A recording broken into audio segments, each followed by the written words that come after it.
Hey guys, welcome to this tutorial of ethical hacking and penetration testing. So in this specific course that I would be teaching, I would be mainly concentrating on Kali Linux. Besides, if you have some prerequisites like basic fundamentals of Linux, or if you know what programming is, or if you have at least done some basic programming stuff like C, or even better, the least easiest programming language that I think would be Python. So even if you have the basics in that, this would be much more easier for you. So before I start with any of this process, I'd like to ask one question: that what is ethical hacking? If you are talking about as to getting into someone's or invading someone's privacy, that is not called as ethical hacking. It's just hacking, and hacking can never be ethical. So hacking means to go ahead and gain someone's personal information, and if you define the term as ethical hacking, then ethical means doing it for the right purpose. But when you are going ahead and invading someone's privacy, that cannot be considered as ethical, no matter what good you are trying to do. So at that point of time, there was a time when there were a lot of people computer in 1990s, and the computers were just came into existence. The Google just came into existence. People did not knew much about using computers, and there were people who used to run programs, and there were con artists who used to call people, gather information about their computers or bank accounts over the phone. And at that point of time, the government thought that yes, there is a need for something, some countermeasure, so that these people who go ahead and create some kind of, let's say, chaos or try to cheat people, there needs to be some way so that they can be tackled with. So at that point of time, the government came in, this kind of ethical hacking came into existence, and they defined this term as ethical hacking. So to start with, just before I proceed, let me tell you that ethical hacking is not only necessary for, let's say, for your studies, or to go ahead and get some, let's say, to get a job in a company. If you're just doing this for getting a job in a company, then let me tell you that it's not that easy.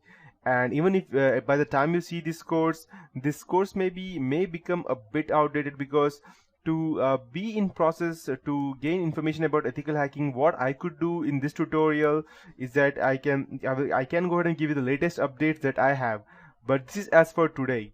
And after 1 week, there may be new updates, there may be more 0-day vulnerabilities, and there may be more different kinds of trojans that I won't be able to secure you from now on. So, and just before I proceed, I would like to tell you that this is just for educational purpose only, and anything that would be used for doing malicious purpose, I don't take any responsibilities for that, or even my company. So to start with, yeah, that's how it is. So in this whole tutorial of ethical hacking and penetration testing, I would teach you what ethical hacking is, footprinting reconnaissance, that means gathering information from different places. Then we need to go ahead and scan the networks, the IP addresses, the WHOIS, the domain names, and we need to go ahead and get into systems. So getting into a system is far different from what we see in movies. It's not like we can just go ahead, and if you see some movies like, let's say, The Matrix, which was very famous, or if you go ahead and see the Hackers movie, or if you see any movie in which they show that, okay, this guy is a hacker, so you can see them that they just go ahead, type some random stuff into computers or cell phones, and yes, it is hacked. But no, in reality, that is far away from different. It's not that interesting that you just go ahead and get some terminals like this, the one I have on my screen, and you just go ahead and type in some stuff, and yes, you can go to hack. No, it does not work like that. You need to go ahead and gather information about your specific target, each and everything, from his personal life to his background, what he did, to his history, what he did, to what he is current, what he likes, what he does not. Yes, because ethical hacking is a term which consists of gathering information and exploiting them on your target.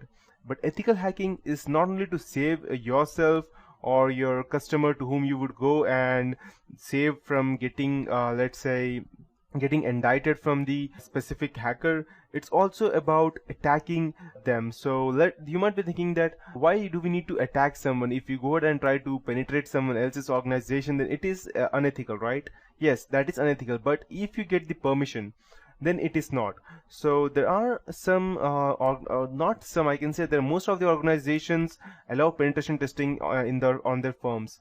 The reason being that they need to know that if there are some hackers out there, and so how could they go ahead and save themselves from them. So they go ahead and authorize a penetration tester, someone like me or someone like you who would become after going through this whole project of mine. So once you go through this project, you will become some kind of an ethical hacker, but you need to keep yourself updated and you need to go ahead and practice continuously, and there is no actually stop for this ethical hacking.